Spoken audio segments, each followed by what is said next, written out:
Ya.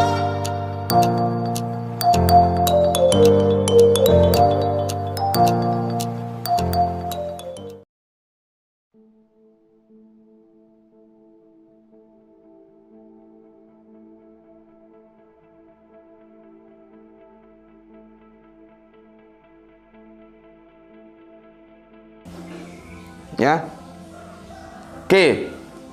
Judul Mampir Ngombe kali ini adalah Aku Menolak Nabi Yang Buta Huruf. Ya, itu judulnya. Judul besarnya Aku Menolak Nabi Yang Buta Huruf. Nggak mau aku punya nabi buta huruf. Entah apa. Orang buta huruf kok dijadikan nabi. Ya. Dalam kurung kecilnya, pembunuhan karakter ini harus dihentikan.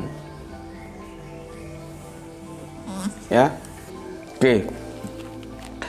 Kan sangat konyol sekali ya jika seorang pemimpin sekaliber Kanjeng Nabi Muhammad tidak mampu menguasai dua aspek yang sangat vital itu. Membaca dan menulis itu aspek yang sangat vital. Terus ada seorang pemimpin sekelas Kanjeng Nabi Muhammad dan dia telah membuktikan kesuksesannya sebagai pemimpin. Ya. Aku berulang kali sebutkan bagaimana Kanjeng Nabi Muhammad mi'raj, naik ke puncak peradaban yang tinggi dengan membangun kehidupan berbangsa dan bernegara di Madinah Al-Munawwaroh. Ya. Terus kamu katakan dia buta huruf.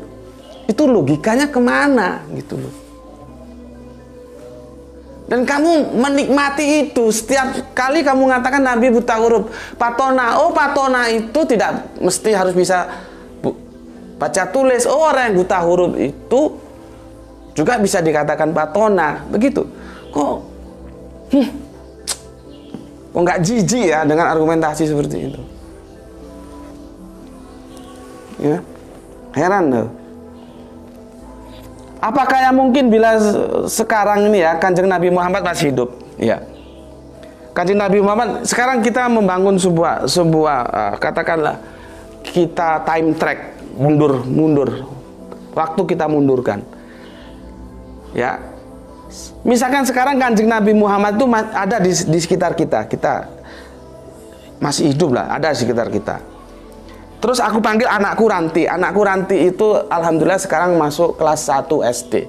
Ya, dan dia kalau sore ngaji gitu. Terus kita tulis ya. Kita tulis ya. Kertas gitu. Terus kita tulis huruf alif gitu. Kita tulis. Terus kita tunjukkan. Anakku Ranti itu loh, ya. Ini dengar kamu. Anakku Ranti itu cuman kelas 1 SD baru masuk. Itu ngerti alif. Kalau ini tulis alif itu, ini apa, Nduk? Ini apa, Butet? Dia akan jawab, itu alif, Pak. Dia ngerti. Ini anak kecil, ya, masih kelas 1 SD ngerti itu alif.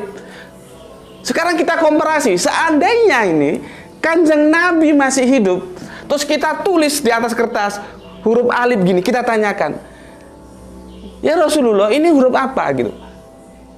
Kira-kira menurut otakmu itu Kanjeng Nabi itu akan menjawab dengan tangkas bahwa itu alif? Apakah Kanjeng Nabi itu terus orang Jawa bilang lolak lolok, plonga plongo, terus garuk-garuk kepala? Huruf apa itu ya?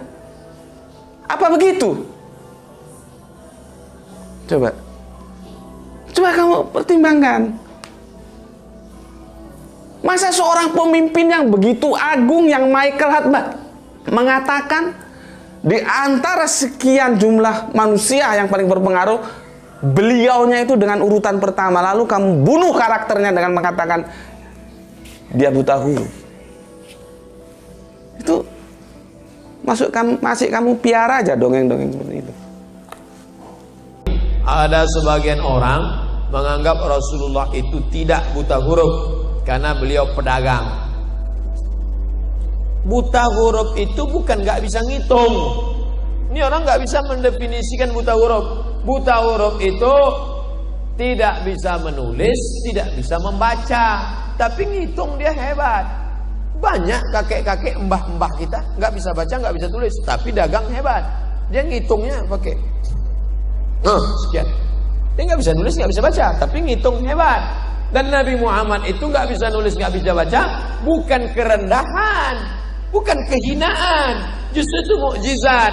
Karena kalau dia bisa tulis, dia bisa baca, orang akan katakan, dia bisa tulis, bisa baca kan karena belajar dari orang Romawi, dia belajar dari orang Yunani.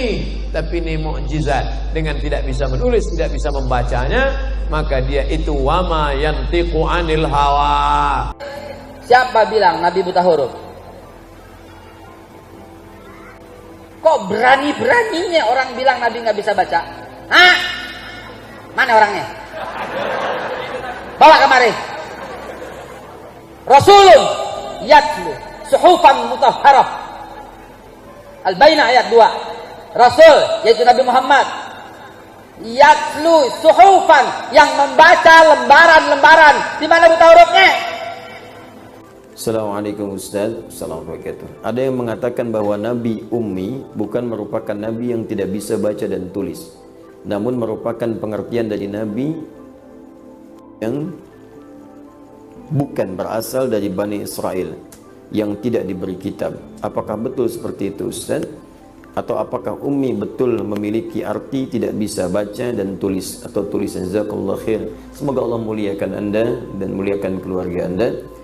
Pertanyaan seperti ini sudah banyak lama. Ini warisan dari hal-hal syubhat-syubhat keraguan yang diresapkan oleh para orientalis di masa lalu. Ya, pertanyaan ini teman-teman sekalian tidak pernah hadir, bahkan dari musuh-musuh Islam sekalipun yang membenci Nabi SAW di awal masa kenabian. Dan mereka sepakat Muhammad SAW itu ummi. Muhammad gak bisa baca SAW. Muhammad gak bisa tulis.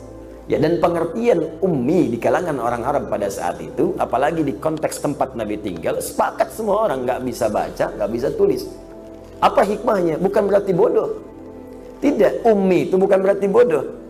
Ya, boleh jadi orang nggak bisa baca dan tulis diberikan kelebihan-kelebihan tertentu untuk hikmah tertentu. Ya, apa hikmah yang paling utama? Nabi Muhammad SAW dijadikan ummi oleh Allah Subhanahu wa taala, tak punya kemampuan membaca, tak punya kemampuan menulis. Di antara hikmah terbesarnya adalah supaya tidak ada tuduhan ketika Al-Qur'an diturunkan adalah bagian dari rekayasa dan hasil kreasi Nabi Muhammad SAW. Karena Nabi itu pandai baca, Nabi pandai tulis, pantas Quran itu buatan Muhammad. Itu diantaranya.